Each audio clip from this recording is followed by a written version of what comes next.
So here, how to be successful in job interviews. Alright, now who agrees with me that English has become a very important part in Vietnamese employment? Okay, so guys, I am with you there.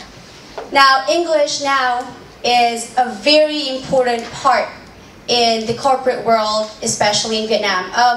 I think 20 years ago, 30 years ago, only very few people speak English. But nowadays, since Vietnam opened up its, economy or something like that, to the Western people, Western companies, English has become or has played a key role in succeeding in employment. Alright, so first of all,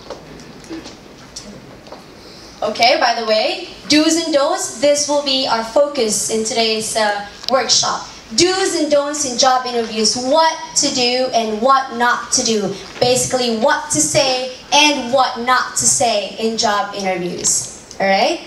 Now, what is a job interview? It is a process in which a potential employee is evaluated by an employer for prospective employment in their company. Okay? Let me simplify that.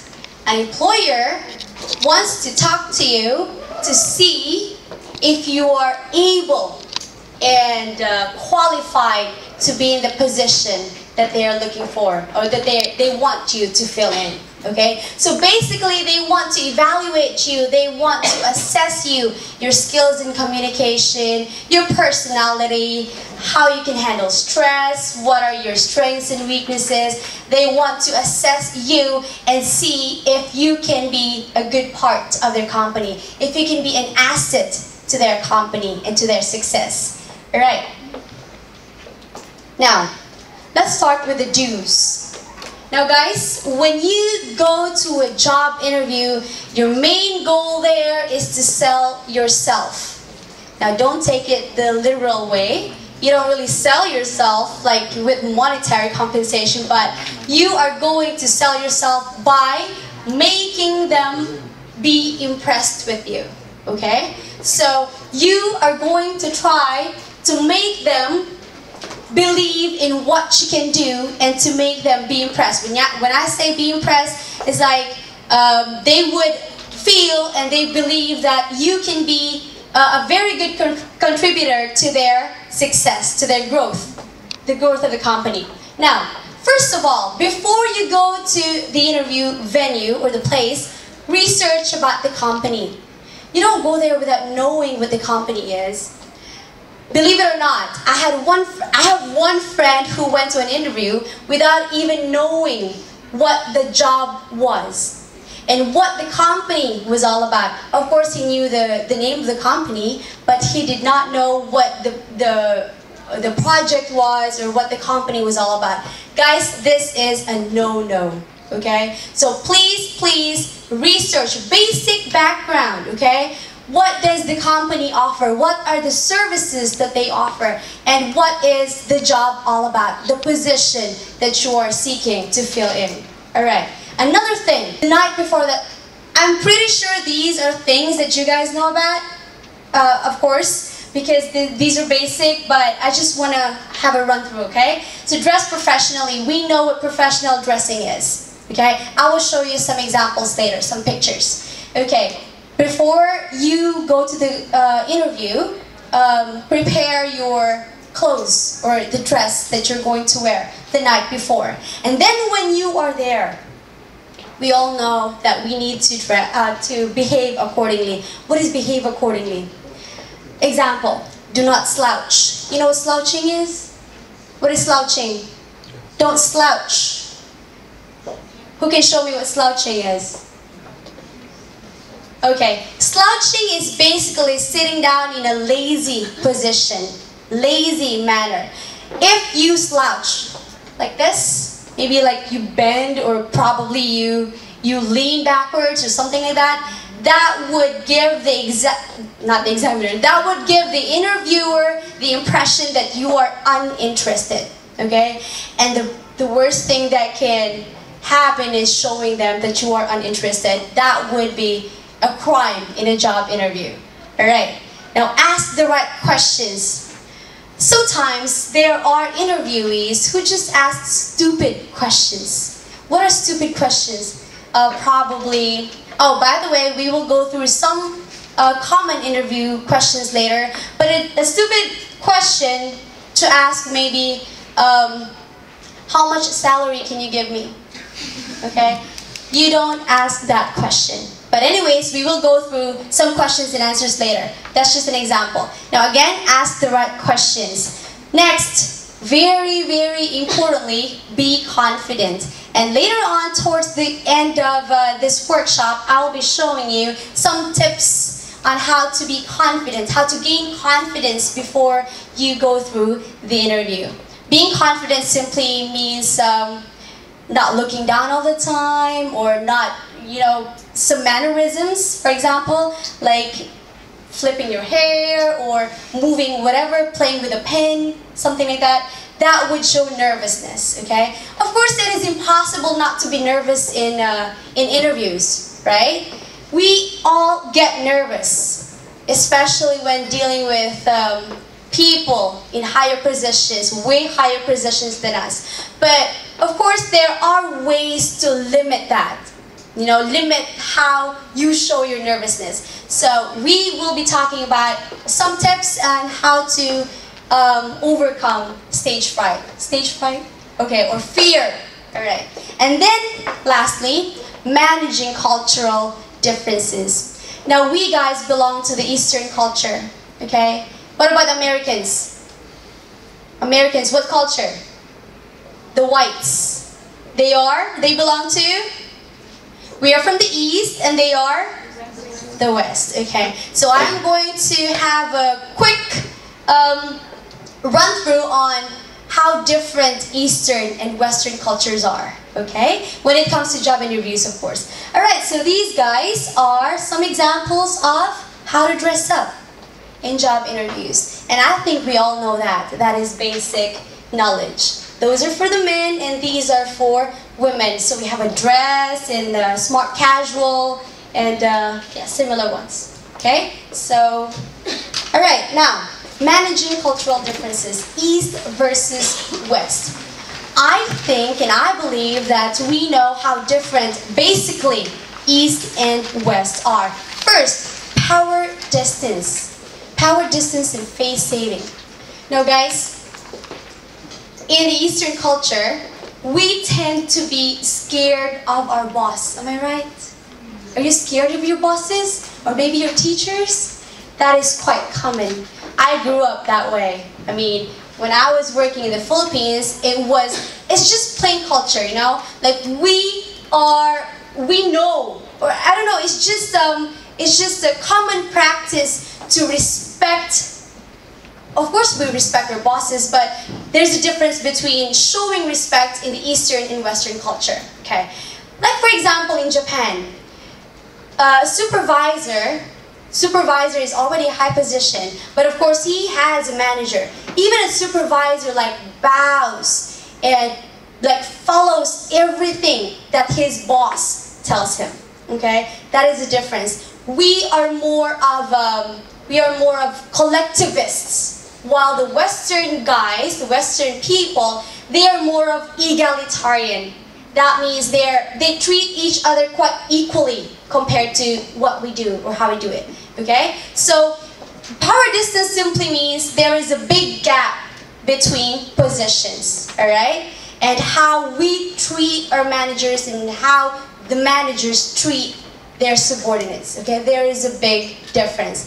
But a very good experience. Back when I was working in the Philippines, the company that I was working in was run by a Filipino-American, but his culture was quite Western, more than Eastern. Of course, he's a Filipino, but he grew up in the States. Now, practice-wise, I would always say, "Good morning, sir."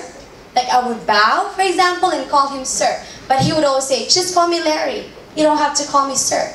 That is Western. Okay? You don't have to bow. You don't have to keep on calling them sir or ma'am all the time, or boss or things like that.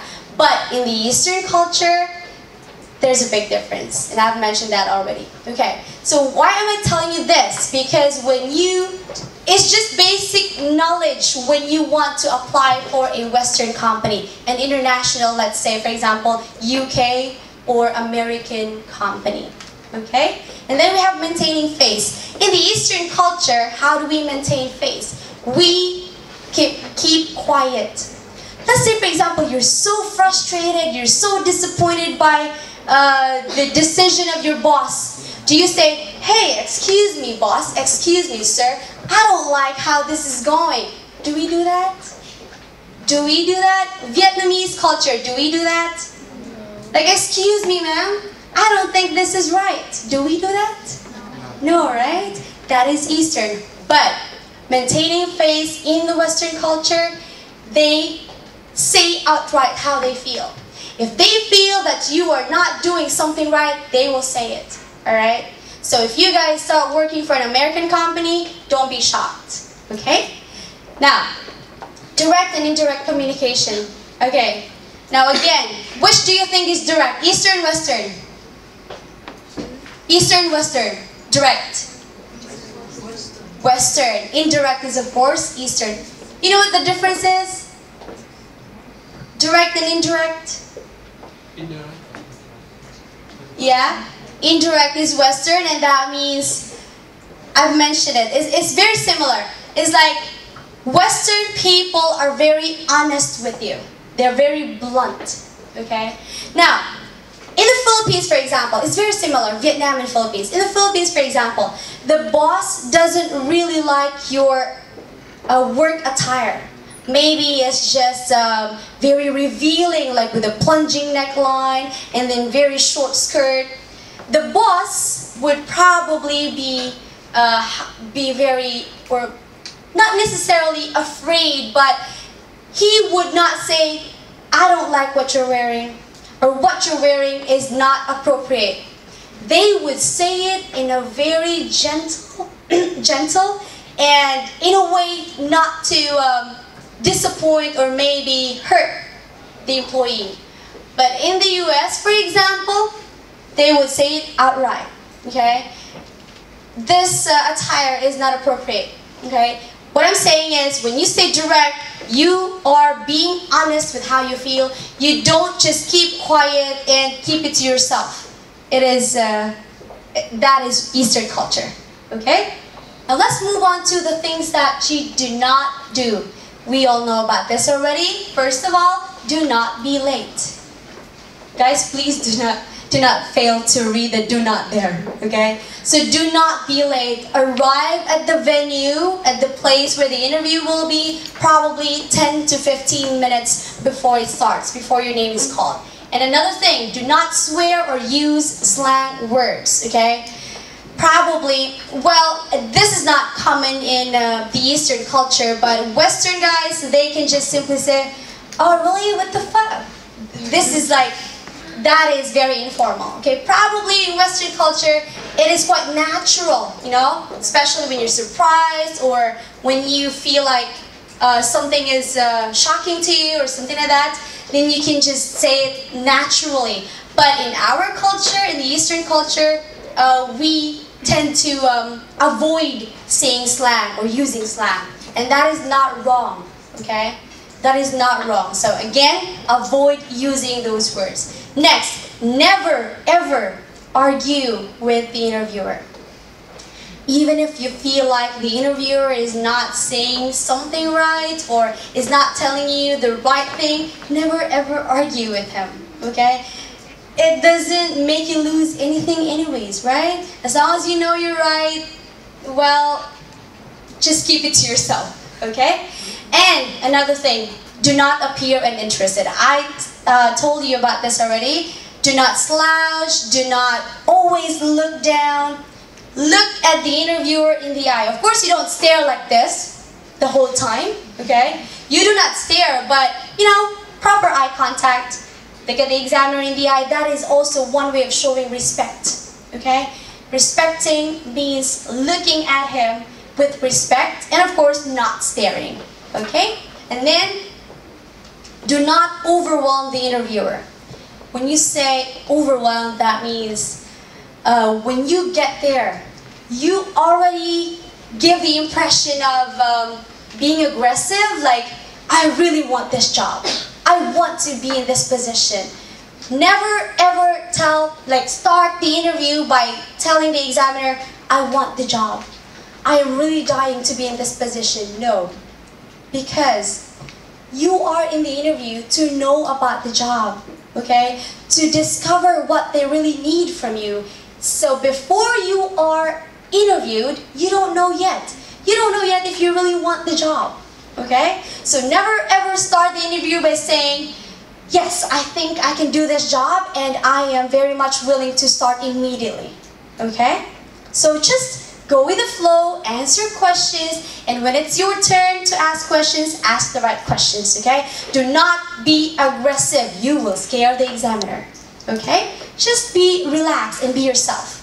All right, and lastly, do not create negative sound bites. Now, it is very common for I always use examiners, I'm sorry.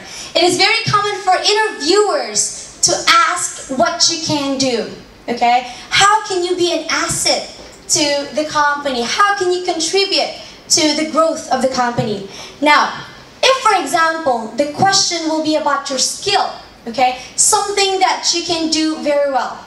Now, let's say for example, just an example, sales, okay? Now you have been a sales representative, for example, but you have never tried supervising sales people, okay? You were just a salesperson, but you were not a leader of a group. Now you don't say, I have never tried supervising blah blah blah, okay? Do not use I haven't, I do not know, I don't, I can't. Those are negative sound bites, okay? How do you make that positive? We will find out later how to answer questions. Even if it's a negative answer, you can switch it, turn it around, make it a positive one. Alright? Okay. Now, moving on, the top 10 interview questions. These are the most common questions that interviewers will ask you. Okay. Now guys, these are the top 10. These are very common, but it does not necessarily mean that they will ask you all 10 questions. Probably about 4 or 5 just to get to know you. Just to get to know how you handle work and what kind of personality you have and how they think you can be suited for the position. Okay, first, the very, very first question they ask. Tell me about yourself. Now guys, that's my name by the way. Never ever say, my name is Tess Adolfo, I'm 25, I'm not 25 by the way. I'm 25 years old, I live in Hanoi and I graduated with a degree in blah blah blah. Guys, you are just wasting your time and you are wasting the interviewer's time, okay? The very first question will be a determiner. What do you mean by that? It will give the interviewer the impression of what kind of person you are. So again, please make your very first answer impressive. Okay? So don't keep on telling the examiner where you live. He doesn't care. He doesn't care how old you are. Everything is in your CV, right? Basic information is all in your CV. You don't need to repeat it. So what do you say? Can you see from the back? You can see, guys? Okay, good. Now a good answer is, I have been working as a sales manager for 10 years now, and in my previous company, I was in charge of monitoring sales production of 20 representatives who were directly under my supervision. I also have a lot of experience with training newly hired employees. Guys, talk about something that is related to the skills they need, okay? Let's say you are applying for a sales position, then talk about your experience in sales. Don't waste your time and their time talking about your basic information about you. Again, something about you that is related to the skills that they need from you, okay, to fill the position. Understand?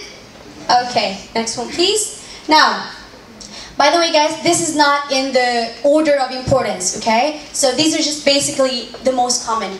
Now, another question, why are you leaving your job? You work for, just an example, okay? You work for Apple, okay? And then you want to move to Samsung, okay? Never ever badmouth your previous boss, okay? Do not say something like, well, my boss was not really considerate about my needs and the needs of other employees. And to be honest, the pay was too low. That is not impressive at all, okay? Because what would the interviewer think? Oh, okay, so when this guy leaves my company, he's going to say the same thing, okay? He's going to say bad things about me too, okay? So again, do not badmouth your previous employer. Now, a good answer is talk about personal and career growth. You know what career growth is, right? Development in your career, development in your job. Okay? Now, good answer. I realized there was no room for growth in my current employment. Do you understand that? No room for growth. It means you were stuck. Okay? You probably reached that level and there was nowhere else to go. Okay? And you wanted more challenge, for example. Now, guys, key word, challenge. Okay? It will be very impressive if the examiner finds out that you want challenge. It means you are not a boring person. You don't just want to sit there and do the same thing over and over for the rest of your life. Okay? Change, growth, challenge. Okay? So, one more time. Okay, here, second sentence. I am interested in a job with more responsibility and I am ready for a new challenge. Okay?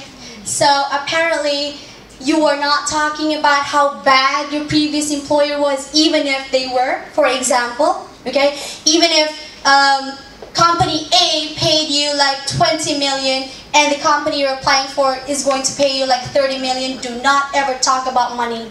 Okay? Money is just a deal breaker. Alright? When I say deal breaker, well, of course, we're working for money. That's a fact. But you don't really like emphasize that this is what you need. Of course, it's true. Money is what we need, right? Okay? Well, career growth, yes. But money, I think, personally, stands higher than career growth. Okay. Next. Why do you want this job? A bad answer can be, I believe the job is easy for me. Test. Okay, bad answer, guys. I believe the job is easy for me and I think I can have more free time. We all know that is not right. Do you agree with me? Okay. Now you are not working, you are not going to be in that company to have more free time and to do an easy job. Okay? It's just, it's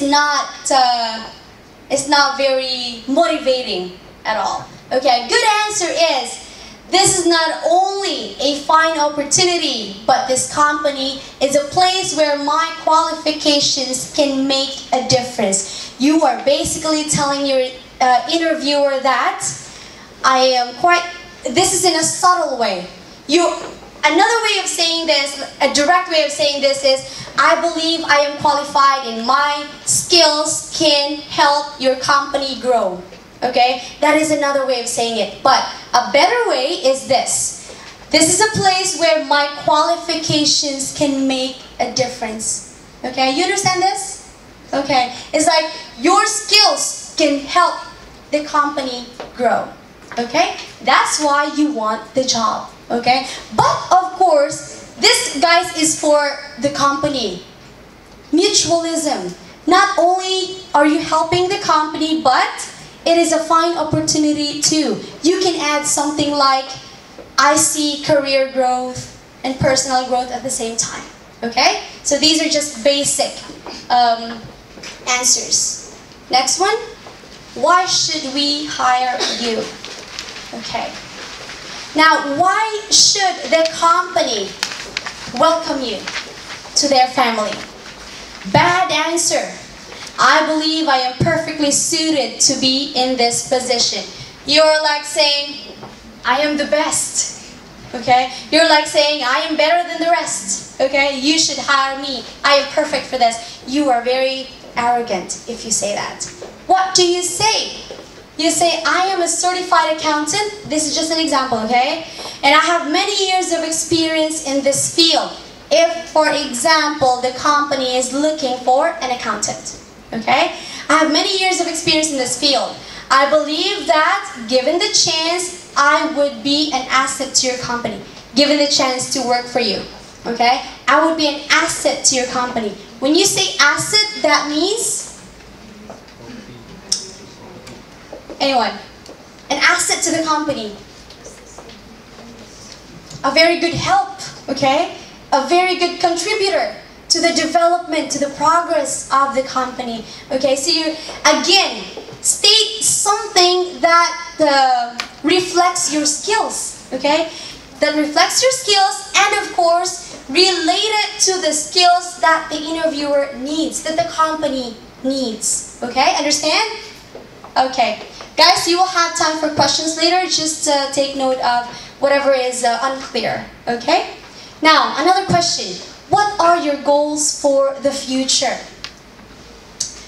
Even if your goal for the future is to travel around the world, even if your dream is to have a villa and a luxury car, you don't talk about that. Okay? So, a bad answer can be, I just want to earn a lot of money so I can do whatever I want. Guys, actually, this is quite a stupid answer. You don't talk about that. Okay? A good answer is, my long-term goals involve growing with a company where I can continue to learn. So again, learning, growth, personally and professionally. Continue to learn, take on additional responsibilities, and contribute as much of value as I can. So again, guys, when you answer questions, do not just think about yourself or think about the company only. So when you answer, you don't just talk about what you want and what you need. And also, it would be unrealistic if you only talk about what they want and what they need. Make sure there is balance, okay? Make sure there is mutualism. When you say mutualism, you benefit from them, they benefit from you. That is realistic and being honest, okay? But guys, don't be too honest with what you need in life, okay? Like I said, this one. Some people just work for money, okay? Even probably if they don't love what they're doing, okay? So that is quite honest, too honest actually. So balance, okay? Mutualism, like I said. Alright, and next one. This is quite an important question. How do you handle stress and pressure? Because it is inevitable that your boss gives you some tasks, probably not too easy to handle, probably problems that are beyond your capability to solve. Now, how do you handle stress and pressure? Some people probably say, well, I normally take a break and have coffee. Coffee makes me, or coffee keeps me awake and it helps my mind stay functional. Okay? Do not say something like that. Or probably say, well, honestly, like I said, do not be too honest. Honestly, when I feel very tired at work, I just go outside and have a stick of cigarette. Okay? We all know that's not a proper answer. A good answer is, I actually work better under pressure. Okay? And I've found that I enjoy working in a challenging environment. So, there are a lot of people who produce work better when they are given time pressure, for example, or when there is a deadline, okay? So let's say, for example, your boss says, you have to solve this problem within this week. Give me an answer by Friday, okay? Now, some people work better. They work faster, they're motivated, and they feel that, oh, my boss trusts me that I can do this. So, yes, I will do this and show to him that I can. So that's how you answer the question. Another, I think the appropriate way to deal with stress is to make sure I have the correct balance between good stress and bad stress. And of course, you handle the bad stress, okay? Alright, clear? Alright, next one. Describe the most challenging task you had to overcome. Almost all interviews, they ask this question. Most challenging task. Guys, there's no bad answer. You know why?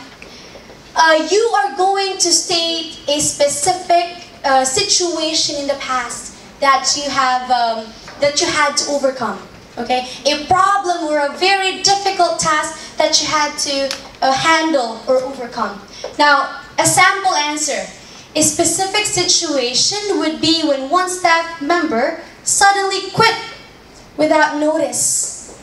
And even though it was difficult to adjust schedules to maintain balance, we were able to rearrange the department workload to cover the position until a replacement was hired. So you talk about one specific problem in the past and how you solve the problem, okay? Or a difficult task in the past, in your previous employment, and then talk about how you handled it.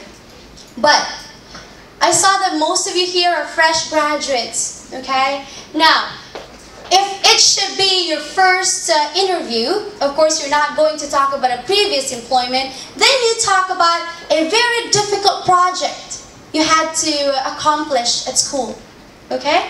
Or a problem with probably dealing with a teacher, a very strict teacher, things like that. But then again, there's no good or bad answer. You just have to recall some situations in the past. But make sure, guys, that the skill being shown in how you handled it will be relevant to the skill, again, that they need.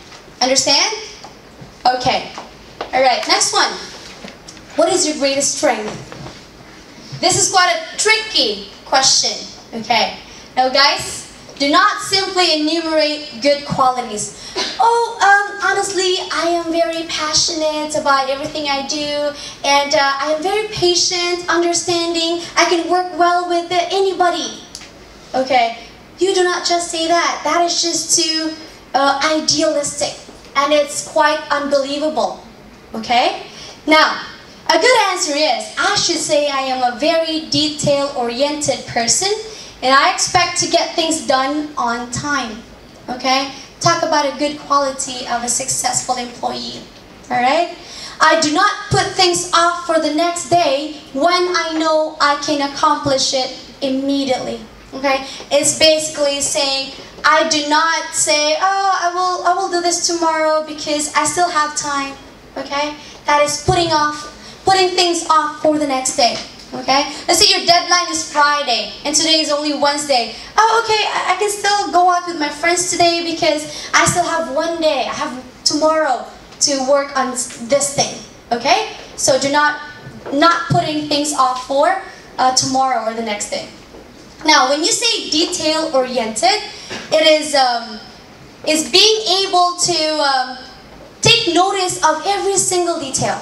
Okay? It's like you focus on the things that are very important, and you make sure that you don't miss anything. Okay, that is detail-oriented. All right. Question number 9. What are some of your weaknesses, guys? This is, I believe, the most tricky question. When you say weakness, you don't simply say, I think I am not very detail-oriented. What did I say? Avoid the words do not, cannot, never, okay? Turn them into something positive. How? A good answer can be, I work too hard sometimes, okay? You see, it's like a negative but positive at the same time, right? Okay, so guys, we all have our weaknesses, one or two, maybe more sometimes, but we don't tell them that we are weak at this point. But a good employee and a positive or optimistic employee turns a negative aspect or negative quality into a positive one. And this is one example. I used to spend more time on a task than necessary. You know, some people are very OC, obsessive compulsive, and they're like, oh my gosh, is this perfect already? I'm not sure. And then you spend too much time focusing on it. Okay? It's like positive and negative at the same time, right? But you say, eventually, I figured out a time management scheme to balance between work and rest. Okay?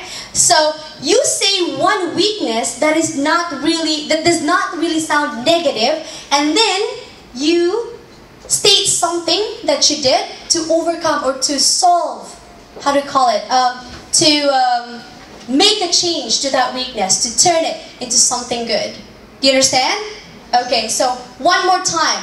When you're being asked about your weakness, do not say outright, I am quite weak at following instructions. Oh, sometimes I don't really understand complex sentences in English. Okay? Don't say something like that. You can say something like, probably, well, I'm still in the process of learning this and that, but I have developed a system that would help me, blah, blah, blah. Okay? Alright, next one, the last question. How do you evaluate success? Success, guys, is very vague. Okay? We don't really know whether we are successful or not. Even CEOs, CFOs, okay? Even those people, they are not really contented. Okay? They're not really contented with the position or probably where they are. Because success, again, is subjective. Okay? And a bad answer is, I know I am successful if I earn much money. Like I said, don't talk about the money. Okay? Even if, of course, everybody knows that it's all about the money, but you don't just talk about that. So, a good answer would be, I would say I'm successful if I see personal and professional growth. Highlight on this. Okay? Personality, you as a person, as an individual. And professional growth, your career. Okay? That is what you need to emphasize. It is not only about the money that I make, but also being happy with what I am doing and being able to contribute to the growth of the company. One more time, mutualism. What is mutualism?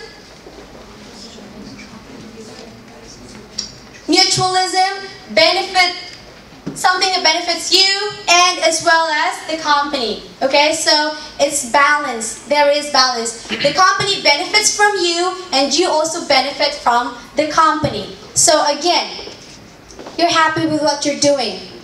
Personal. Okay? And then being able to contribute to the growth of the company. Being able to help the company and being able to grow professionally as well. Okay? A good balance between work and leisure would also mean success to me. Very realistic answer and very honest. Life is not all about work, work, work. The interviewer will not believe you. Okay? You do not say, well, I would say I am successful if I am doing my best every day to help the company grow. Okay? Is that mutualism? No. Alright? So don't just, because you know what? The interviewer would just say, bullshit. Okay? What is bullshit? You are not telling the truth. Okay? So, just maintain balance. You say work and leisure. Alright? Next one. Okay. Now, let's move on to asking questions.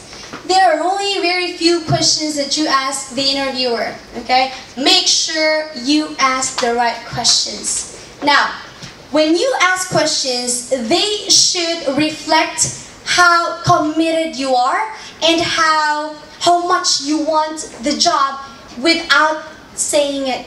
Okay? Subtle way, a gentle way. How do I say subtle?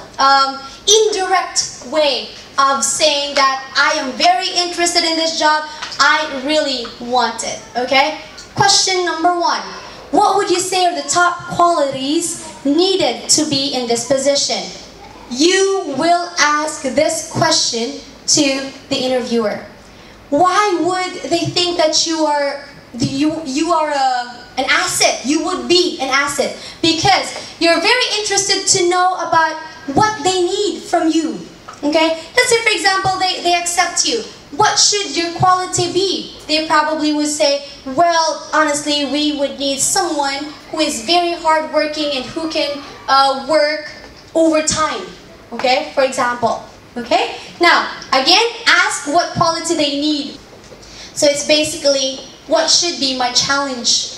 What should be the challenge that I would be facing, okay? So you are asking them as to what they expect you to do, okay? What they expect you to do, to change or to improve the company or that position anyways, okay? And lastly, given the chance to start tomorrow, what would be the top priority on my to-do list? So it's basically saying, if you accept me and you ask me to work tomorrow, to start working tomorrow, what should be the first thing you need me to do or you expect me to do? These 3 questions, guys, will show how interested you are, okay? How dedicated you are, how serious you are about the job you want to have, okay? So these are the 3 common questions. Now, follow up.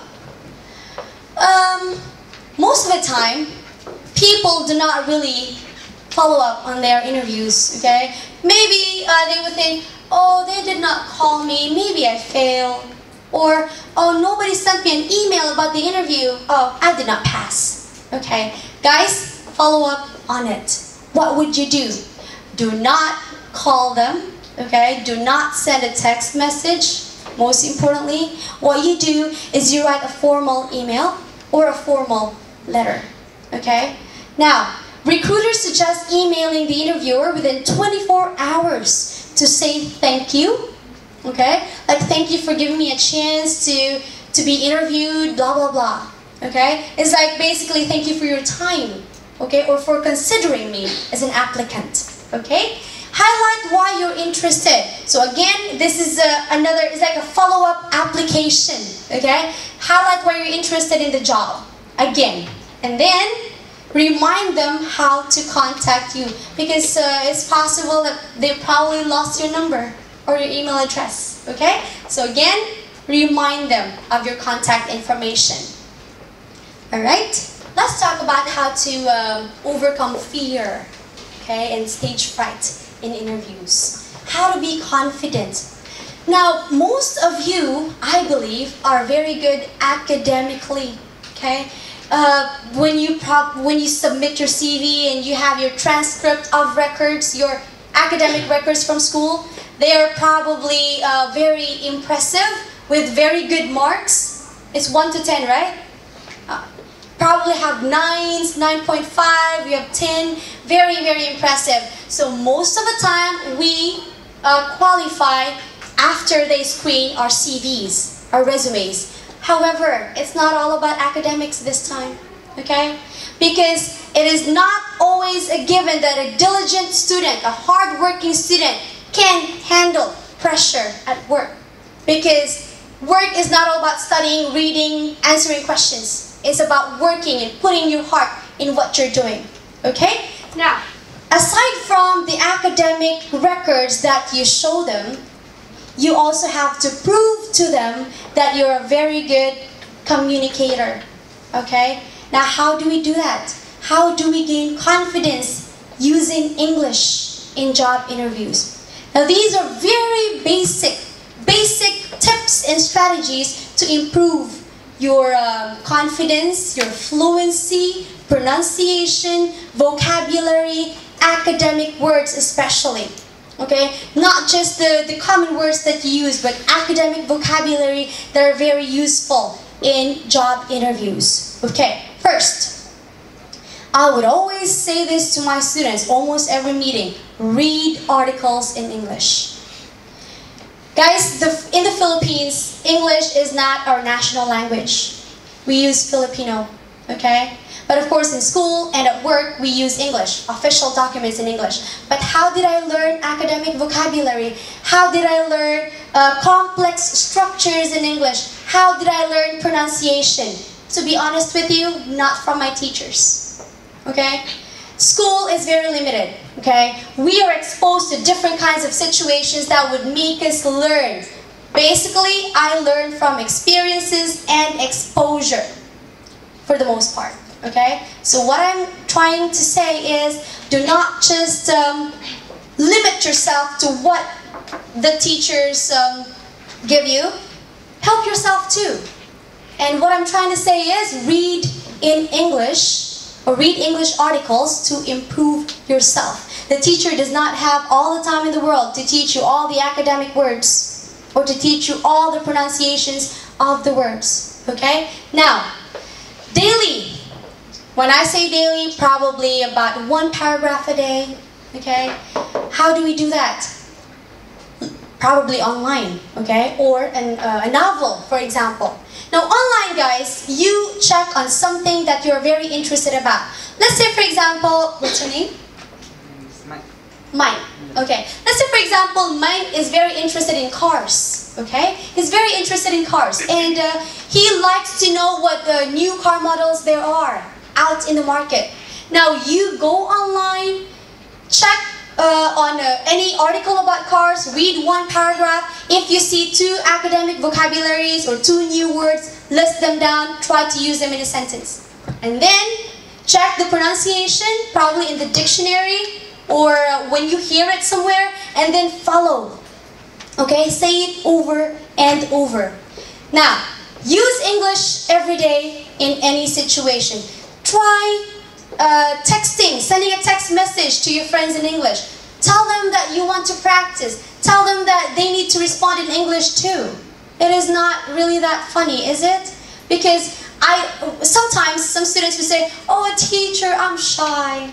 Okay? But guys, this is one way of helping yourselves. Okay? So try to send a text message in English. Do not worry about grammar. Okay? Worry about grammar later. Think about being able to use the language, to use the words, and being able to be understood. My Vietnamese sucks. Okay? When I go to the market, I just make sure that the woman understands me. I don't care about grammar. No one teaches me how to use Vietnamese grammar. But as long as we understand each other, I'm good to go. Alright? So again, grammar later. Vocabulary, words, ideas, do it first. And then, of course, it will come together eventually. Okay? So just keep on using it until you realize, oh, I think this grammar is quite erroneous, or is something wrong. Guys, it will take time. I do not expect you to learn English in a month and be very good at it. It will take time. I cannot even tell you when. Okay? It depends on you. But what I'm trying to say is, help yourselves. Another. This would sound not so probably funny to you, but it helps. Vocalize in front of the mirror. Do you do this? What about my students there? Do you do this? I tell my students these things actually. Now, grab an article, maybe 1 paragraph, and then face the mirror. Read. Look at yourself in the mirror. Look at how you open your mouth. Okay? How you widen your lips, how you form the O sound, for example. Okay? Vocalize in front of the mirror. Do not be ashamed. There's no one else looking at you. It's just yourself. Okay? It will improve. Guys, Vietnamese and English have a lot of features, pronunciation features that are not very easy to overcome. But opening the mouth and practicing your tongue. In English words, there are a lot of pronunciation features that will need you to twirl your tongue. For example, world. I am very sure that world and word are 2 different words, but my students, or most Vietnamese, just find it hard to pronounce. So, twirling of the tongue, opening your mouth, widening when you say A and H, okay, or number 8, okay? So vocalize in front of the mirror, read articles aloud. Alright.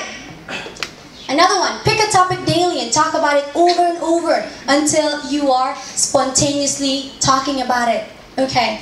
Now, one good practice is you prepare strips of papers with some topics. For example, favorite movie, favorite book, favorite music, best friend, for example. And then you pick one. You're probably in bed already, okay? 11 o'clock, you're in bed. Before you switch off the lights, pick one topic, talk about it orally, okay? And then maybe talk about it 3-4 times until you're able to complete your sentences, okay? And watch videos of formal interviews. Now guys, videos will be very, very helpful. They will show you, or it will show you how to behave, how to sit properly, where your hands should be, not doing like this with a pen or pencil, okay? How you sit straight, okay?